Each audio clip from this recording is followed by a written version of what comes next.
Hey guys, it's Jessica, and welcome to Vlogmas Day 4.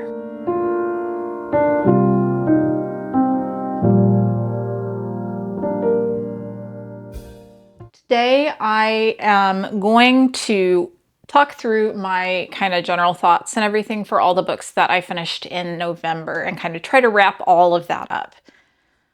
I had an okay November. I struggled a little bit with some of my books. I did have quite a few DNFs, probably the most that I had all year, but I did get through and I did find some favorites. So we're going to start out by talking about one of those, and that is going to be The Reformatory by Tananarive Due.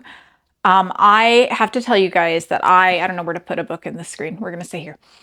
I have to tell you all that I really love this book. It was an easy 5-star rating for me. I had originally had it on my TBR list in, I believe, maybe July or August, and I decided to wait until fall, which I feel like was a pretty good choice.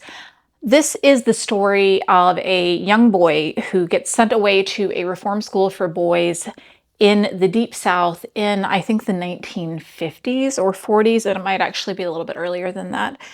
And it is an absolutely heartbreaking story. It's based on a true story. The author, Tananarive Due, found out that she actually had an uncle who died in a reform school in, I believe, in Florida, which I think is actually where this book is set. You know what? I gotta like refresh. Okay, Florida. So the young boy, his name is Robbie, and he is sentenced to live at this reform school because he has gotten into a fight with a white boy, basically. And it is his first offense, the first thing that's ever happened, but the town really has it out for his father because his father had been a union organizer who is now on the run and living away from Robbie and his sister. It's also the story of his sister, and it's kind of the story of the whole town and what it was like and how so many people had to live in fear in the Jim Crow South. I thought that it was very, very moving. It was an excellent book.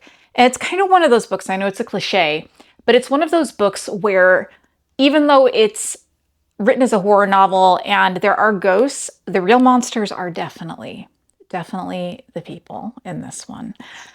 I really want to give this my highest recommendation. It is going to definitely appear on some of my top books lists of the year.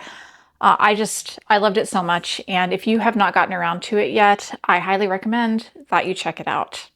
And then after that, I read a book called The Clackity.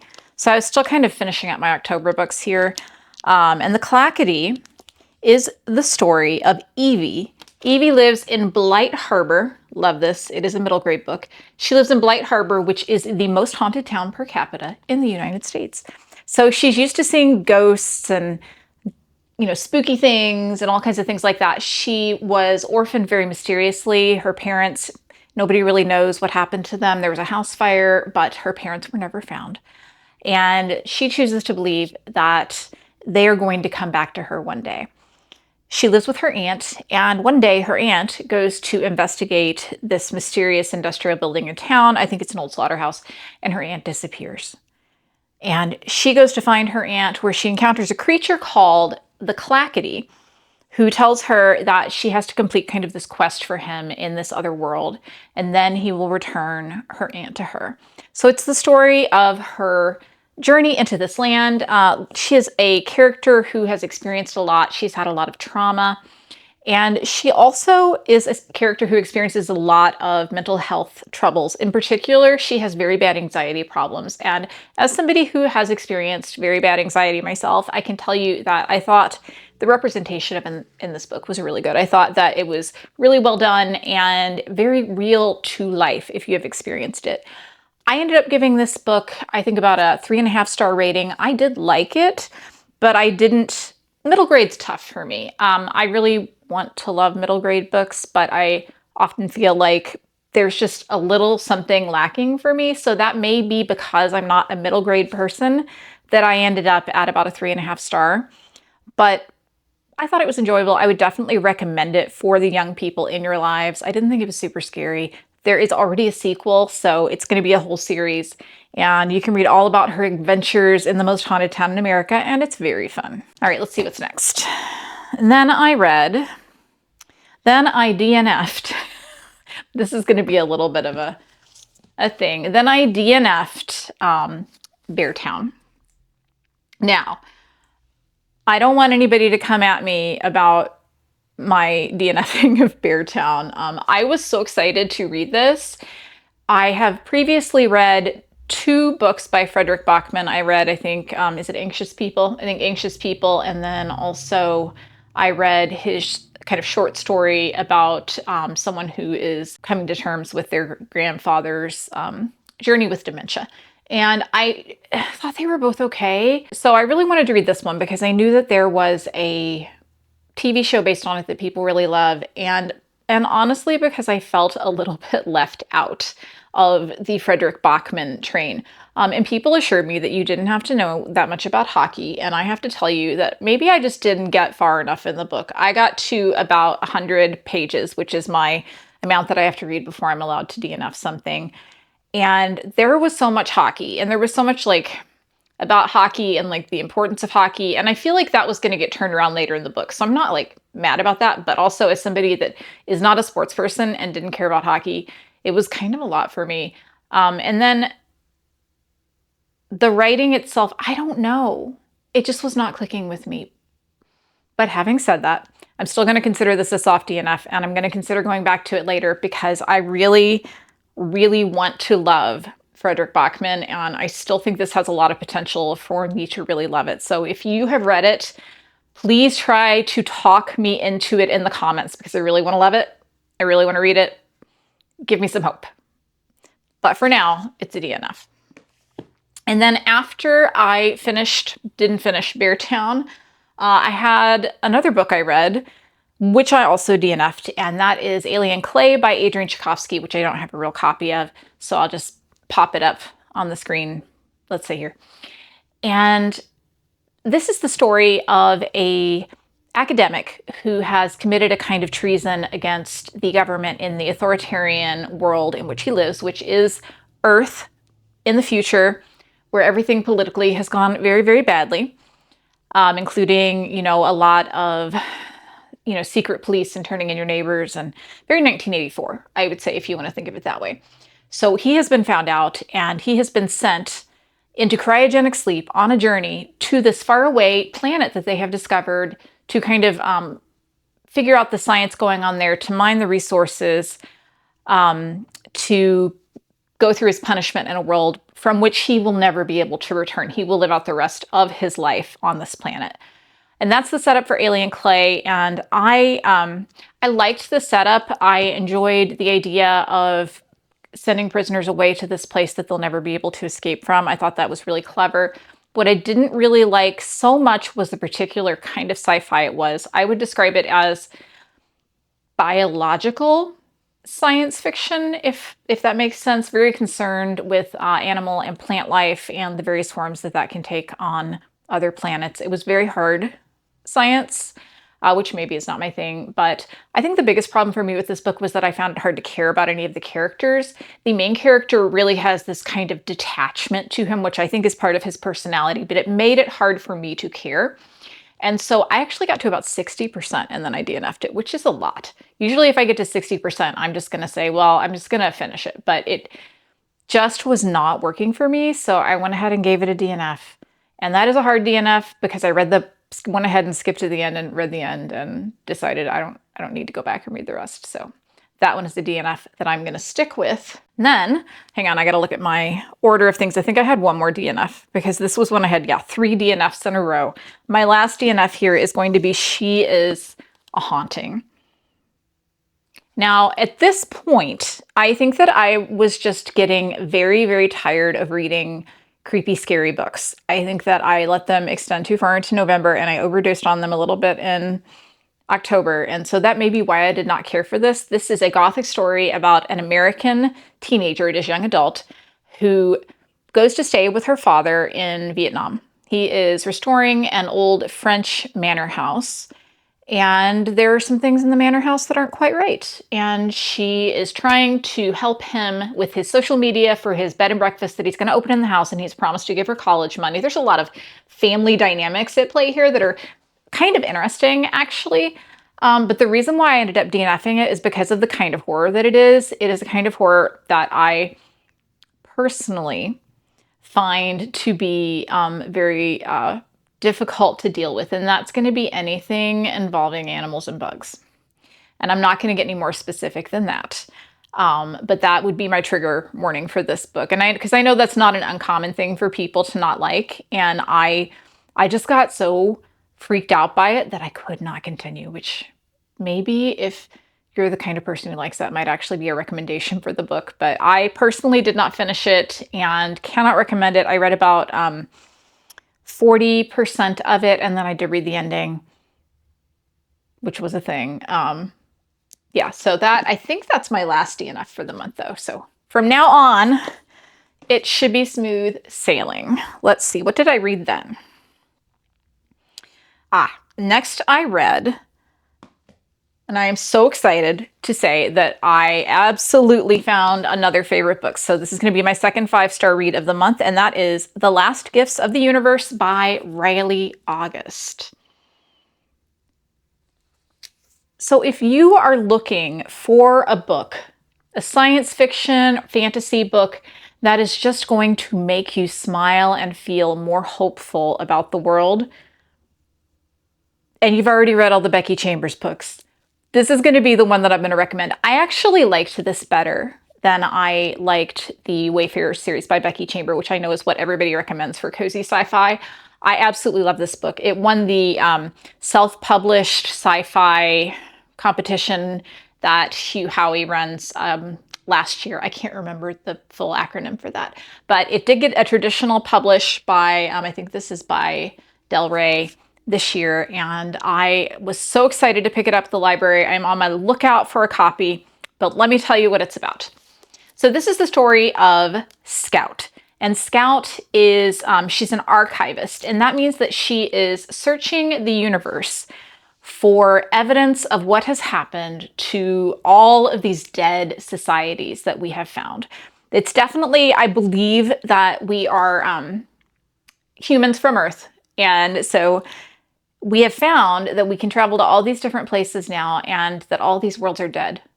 They're so dead that life cannot grow in them at all, and we don't know what happened to them. And so Scout and her brother and their spacefaring cat, Pumpkin, yes, take a look at Pumpkin, have headed out to find these places, to see what they can figure out, all in the name of science. They work for a nonprofit in this world where it is very clear that the corporations of the society have taken over everything. Like, there's a lot of stuff about how if you don't have enough money, you just don't deserve medical care, like, at all. But I'm going to tell you that I thought that this was just an extremely good book. I thought it was sweet. I loved Pumpkin the cat. I love the relationship between Scout and her brother. It's a short little book. It's like a little over 200 pages. I'm not going to spoil anything else about the plot. If you like the idea of a comforting, sweet sci-fi book, it does have stakes. So if you need a cozy book that doesn't have any stakes whatsoever, that is not this one. There's definitely stuff going on here. I can promise you that nothing bad of a lasting matter is going to happen to Pumpkin. Pumpkin's going to be just fine, because I know that I need to know that before I can read a book. I had to look it up before I could read it, because if anything bad happens to an animal, I can't read the book. And you're good here. So anyway, 5 stars, highly recommended. Check this one out. And then after I finished that, which really took me out of that reading slump that I had been in before that, I actually did a buddy read of a book that I've read before. This is going to be my 3rd reread for the year. I think the other 2 were both Stormlight Archive books by Brandon Sanderson. And that is The 13th Tale by Diane Setterfield. So I read this with Chelsea from Libraries and Lattes, and it was her first time reading it, my second time reading it. We had a really great time reading it and discussing it. This is the story of Margaret. Margaret is a biographer. She has written the biographies for several prominent writers, I think, and now she has received a mysterious letter from a woman named Vita Winter, who is basically the most famous writer in all of England, and she has asked if she will come to her house and finally write her story. And her story, it is quite the story. This is a gothic tale. I would say it is in the vein of something like a Jane Eyre. And I would also say that if you have not read Jane Eyre, it will spoil the plotline for you. We found out as we were reading it, at least a little bit. So do be aware of that. But it is kind of the ultimate Gothic book for me. I think if you're a fan of those books, personally, Jane Eyre is my favorite book of all time. This is the modern equivalent. It's very literary. The language is very beautiful. It's still a 5-star for me. I think 16 years after the first time that I read it, I loved it just as much. Although I will say that I went back and read my review from the first time that I read it, and it said that I guessed the twist. And let me tell you that this time through, I did not guess the twist, and I kind of doubt my original review because I don't know how I would have done that. But this is very good if you've never read it. It's a modern classic, and I highly recommend it. Oh, I forgot I did have one more DNF actually this month, and that's going to be Sword Crossed by Freya Marske. So this is a queer romance, kind of got a strange little setup to it. The idea is that in this world, you have to hire kind of like a hired swordsman to stand up for you as your best man at your wedding because somebody might challenge you to a duel for the bride at the wedding. And our main character is hiring someone to do that at his marriage, which is very much a marriage of convenience. And you will be shocked to know that there is some sexual tension there. I thought it was fine. It was fine. I don't know that this author, Freya Marske, I have found, this is the second one of her books that I have DNF'd this year, and I'm really feeling like she's just not an author for me. Just the way that she writes her characters, they just don't ring true. So I did DNF this, which was a little bit disappointing, but not that big a deal, but it was on my TBR, so I did want to mention it. I didn't read that much of it, so not a big deal. And then I have, I think, 3 more. So I read a book called Ling Hun, which is a novella. It is the story, so it is I would say it's a very strange horror novel, definitely a horror novel. It is about a town in Canada called Home, where if you move into and you buy one of the houses in this neighborhood, your dead relatives can kind of return to you while you're living in the house. So naturally, there's a lot of competition to live in this neighborhood.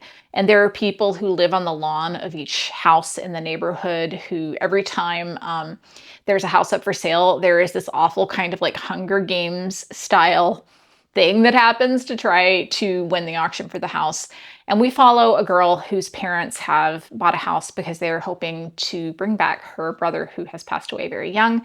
And it's also the story of her friends that she meets in the school in the town who are all kind of people who are left behind from usually siblings and things like that that have died in their families.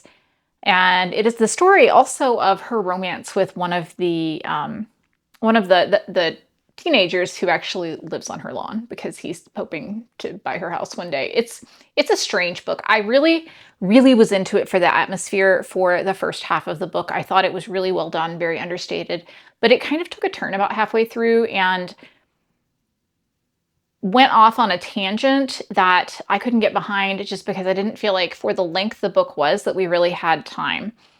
It has a very kind of fairy tale-esque quality to it. I think if you're interested in it, it's worth giving it a try. I gave it 3 stars because I didn't care for the ending, but I still felt like the writing was really good and that if these tropes are something that you really enjoy or you're interested in exploring the idea of what happens to the people who are left behind when someone dies, I think you might really enjoy it. I have 2 more books. We are almost there. So I read for the first time The Book Thief by Marcus Zusak. And I have to tell you, like, I didn't really have expectations going into this book. I know that it's a book about World War II.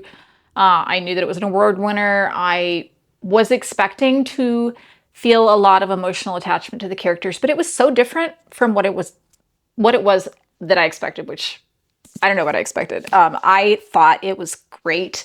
It is narrated by death, and that's the main thing you need to understand. It's narrated by death, and it has just like a lot of strange things in it. I'm gonna try and find sure. You can see that death will kind of like talk to you, has these asides in the middle of the page, and everything is about, death telling you the story, which is about a young girl who is the book thief. She loves reading, she loves books, and yes, she does steal books. And it's the story of the books that she stole. It's the story of her town that she ends up living in, the street that she lives on in a suburb of Munich, and what happens to it, what happens to all the people who live there during the course of World War II. It is a World War II book that is told from the perspective of everyday, ordinary Germans who are trying to live out their lives with the backdrop of everything that is going on, which is not something that I feel like I've read quite as much. And I think that made it even more interesting to me and more touching to me that I was reading about these people that I don't usually read about. It's a sad story. You know, it's a sad story. I did feel that the narrative device of Death being the one doing the narrating did give me just a little bit of distance from the characters compared to a more traditional storytelling method, which made me not feel quite as connected to them as I felt like I could have been. I ended up giving it a 4-star, which was a solid rating for this book. I would definitely recommend it. And although it is a young adult book, I think that it could be enjoyed by adults very easily. This is the first time I read it. It didn't feel like a young adult book to me particularly. I just think it's a really great story. And then I have one more, and then I'll tell you about my book that I'm continuing that I think I already talked about in an earlier video this week. So I read Challenger by Adam Higginbotham. I am trying to read more nonfiction. I am not doing a super great job. This is like the third nonfiction book that I've read all year, but next year we are going to have a challenge. It's going to happen. This is the story of the Challenger space shuttle disaster in the US, but it's also more than that. I would say it's the story of the entire space program and NASA and everything that led up to the chain of decisions that allowed the space shuttle to explode when it did in 1986. I think I was 5 when the Challenger disaster happened, and I remember it. It's one of those things that like you don't forget, I think. And so I was really interested to read about it. The description of this book and a lot of the reviews that I've seen about this book say that it reads like a thriller, and I would not say that is accurate.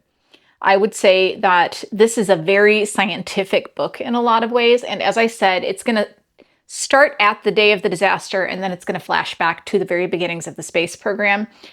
And because of that, you're getting a lot of details about a lot of stuff, a lot of technical details that I didn't know about before now. And I did really enjoy all of it, but it's not going to read like a thriller. I was expecting more of a narrative nonfiction style. And though you do have some personal information in here, it's very clear that the author established a relationship and was able to interview many of the family members of people who passed away in the disaster. It does not quite have that sense of urgency that you get from some narrative nonfictions, which doesn't mean I'm not recommending it. I gave it 4 stars. I really enjoyed it, and I feel like I learned a lot. I learned a lot about the space program and bureaucracy and the challenges that can go along with that and the things that can happen when we put so many layers in that it's kind of nobody's responsibility to make sure that everything's okay. So this was a really good one. I'm definitely going to try to read more nonfiction next year. And then I did also have on my TBR that I was going to read Rhythm of War by Brandon Sanderson, which I have on my Kindle because I'm not reading this thing in hardback. Are you kidding me? And I got to about 30%. Yay. That's better than I did before. This has been lingering on my TBR since I think September. And I got to 30%, read the first section, going to put it down, read more later, but I am happy with my progress on that. And I'm no longer as mad about some of the stuff in this as I was, which is good. I think I got a little burned out. My advice to you is if you're going to read Stormlight Archive, don't try to read them all in one year. It's too much. This one, I hope I finish this one by February. And then I'm going to take a couple months off, and then I'm going to read Wind and Truth. So none of this is going to be happening right when it comes out. And that is all right. I was trying, but that was clearly just putting me into a funk, and I'm not going to do it anymore. And that is it. That's all the books that I read in November. And I think it was a pretty good month. I had a lot of DNFs. It was a stressful month a little bit, I think. And that may have contributed to some of those DNFs, but we made it through. And we found 2 favorites. We found The Last Gifts of the Universe And we found the Reformatory. So those are going to be books that I loved enough that I need to buy a copy of them. So I consider it a success. Thank you for being here. I will see you all in the next video. Have a good day. Goodbye.